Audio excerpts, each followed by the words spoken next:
What do you like about this matchup for the Lions? Where are you noticing some advantages?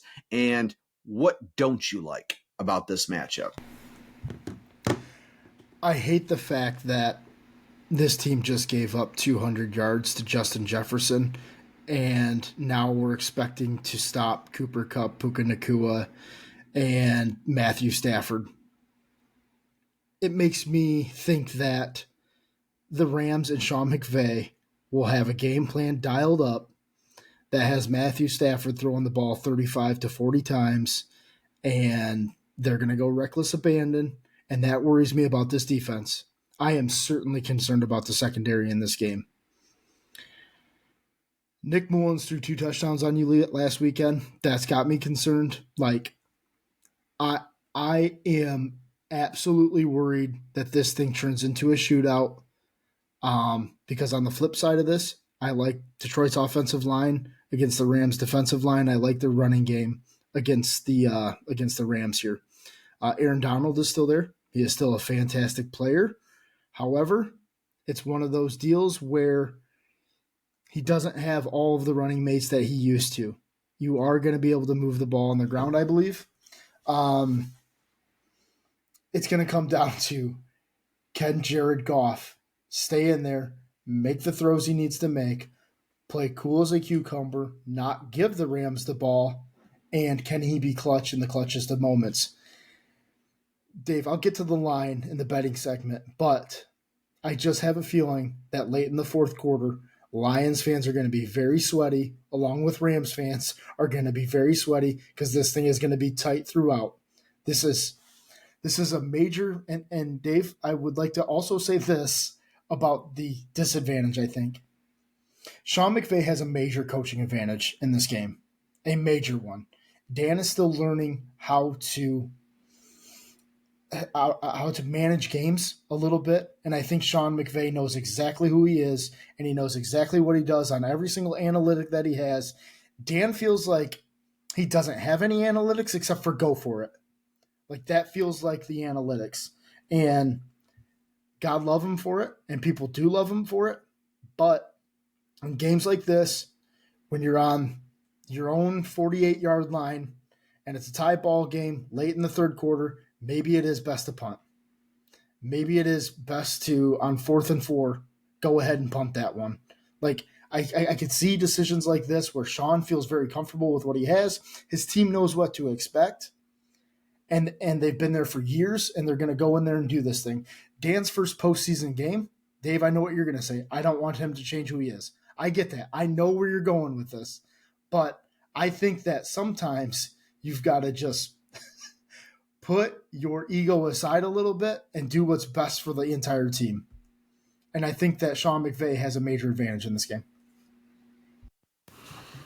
Yeah, I think Sean McVay has a huge advantage in this game as well, just based off experience alone. He's been here. He's a Super Bowl champion, been to a couple of different Super Bowls. I mean, coaching advantage absolutely goes to the Rams. That's no slight to Dan Campbell. He just hasn't been here before. Brant, you're right. You know how I feel about it's not even that yes, I do want Dan to make smart, calculated moves, but also maintain his identity and who he is, because I think that's who his players know him to be. Like, he's gonna go for it in moments you're like, oh God, like, what are you doing? I don't see him changing that. Like, maybe one time in the game we're like, oh wow, he's actually going to punt the football, or he's actually going to do this. I don't have anything on Dan's resume since he's been here that shows me that he's about to change what he's been like for the last 3 years and is going to start playing, I don't even want to say conservative, but just more calculated. I think he's going to be in the moment, and I think if it feels right to him in that moment, I think he's going to go for it, and he's going to do what he wants to do. And look, you live and die by a coach like that. You just do. He could be celebrated as an absolute hero for having the guts and hopefully celebrating the glory, or he's going to fall on that sword, and people are going to be like, I don't know if we can win with this guy.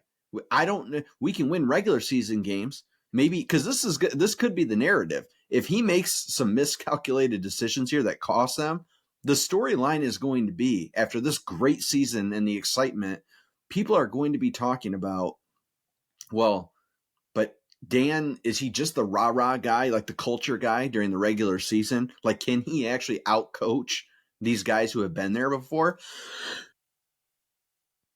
Excuse me.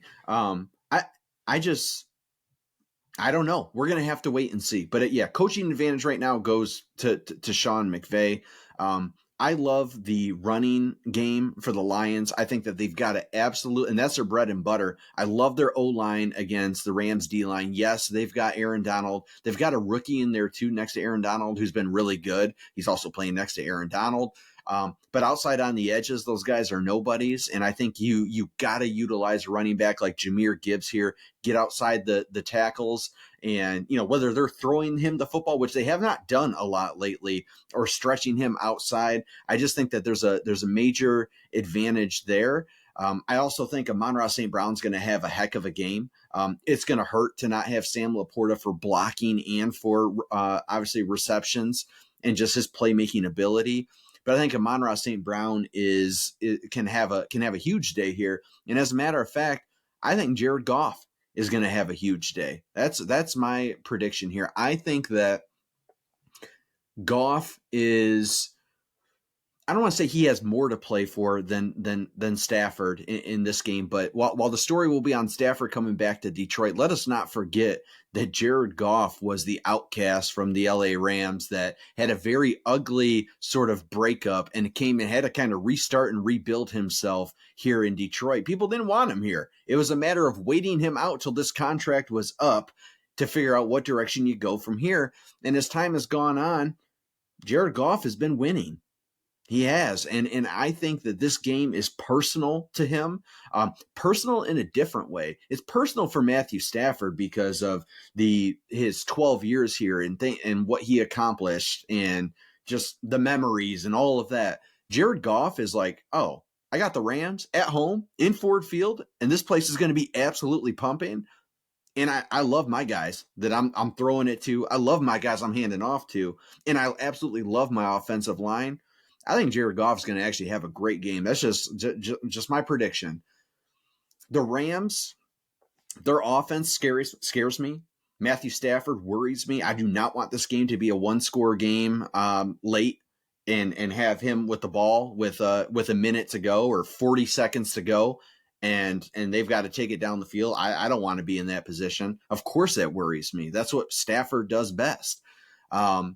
Their wide receivers are really good. Their running game is really good. I do think that the running game, and what I would pay attention to, is Kyren Williams. I think that we know that Stafford's going to want to air it out, and he's going to take his shots, and he's going to connect on some throws. I mean, we've seen the Lions secondary, right? Even with C.J. Gardner-Johnson back and all of that, we know what the secondary is, and it ain't elite by any means.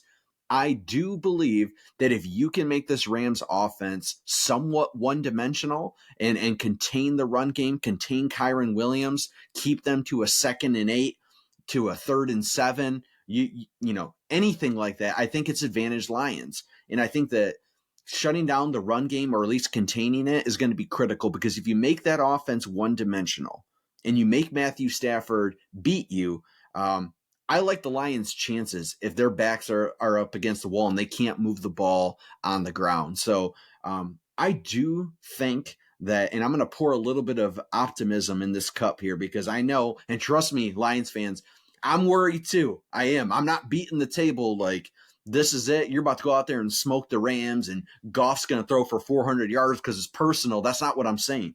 I think he's going to be absolutely good enough. And I think that the Lions are the better football team. I think what it comes down to, and Brant, you hit the nail on the head, is it could come down to coaching, and that may worry some people, and rightfully so if you're a Lions fan. From a talent standpoint, from the guys on the roster, I like the Lions a lot better than the Rams. The Rams are hot right now. They're one of the hottest teams in the NFL, if not the hottest, and they've been here before. So, yeah, there's reason to be concerned. I like the Lions in this spot, though. I really think that they this is going to be the last time, most likely, that this coaching staff is intact the way it is. I mean, Aaron Glenn may be back. I know he's taken some interviews, and man, it seems like every day the coaching carousel just seems like there's openings everywhere. Pete Carroll gone today. So who knows? But Ben Johnson almost seems like an afterthought at this point. Like he seems all but gone, and congratulations to him, whether he ends up in Carolina or elsewhere. That's great for him. But I think that they know this. I think this coaching staff knows it. I think the players know it. And this is not a one shot at this thing, right? Like, to Brad Holmes' credit, he's built this thing to last. But I do think from the coaching staff and the players in this locker room, I think that they know how important this is. And when they step foot out in that field, it's going to be nothing short of absolute insanity out there. And I think the Lions get it done. Brant, you have any other thoughts? No, Dave, I mean, you touched a little bit on when you said insanity. I'm assuming you mean the crowd noise. And it is going to be absolutely electric. Sunday nighter, kind of an interesting time slot after Michigan fans just got done watching on Monday night until midnight, and then you turn around and probably have to stay up till midnight on Sunday to catch the end of the Lions game. But that atmosphere is going to be absolutely bananas, and I think that's going to be one of the major stories here is how does this Rams team get through some of that noise, get through some of that silent count if they have to do that. It just seems like that could throw a little bit of a wrench into what they want to do. And you touched on Kyren Williams. Their running game is not just good, it's great. And it came kind of out of nowhere with him. And that the dude is electric, and it is probably one of the most improved units in all of the NFL right now. Is what they started with to where they are right now. It's amazing what Sean McVay has done with that. The last thing I'll say about the Dan Campbell situation and Dan Campbell and all of this stuff, I don't want him to change who he is either, Dave. I really don't. I want him to be at the core who he is, and I hope he does. And for whatever reason, it feels like we always get crushed on a Lions video from the comments about, you guys don't care about the Lions, whatever. I'm telling you, I don't want Dan Campbell to change, but I don't need to see some sort of crazy, no fake punt, please, like in your own zone. Like that's not something that I think in a tight game like this, in a postseason game, that will be advantageous for your team. I just don't want to see the reason that this team loses their shot is because of Dan. So that's the last thing I'll say on that.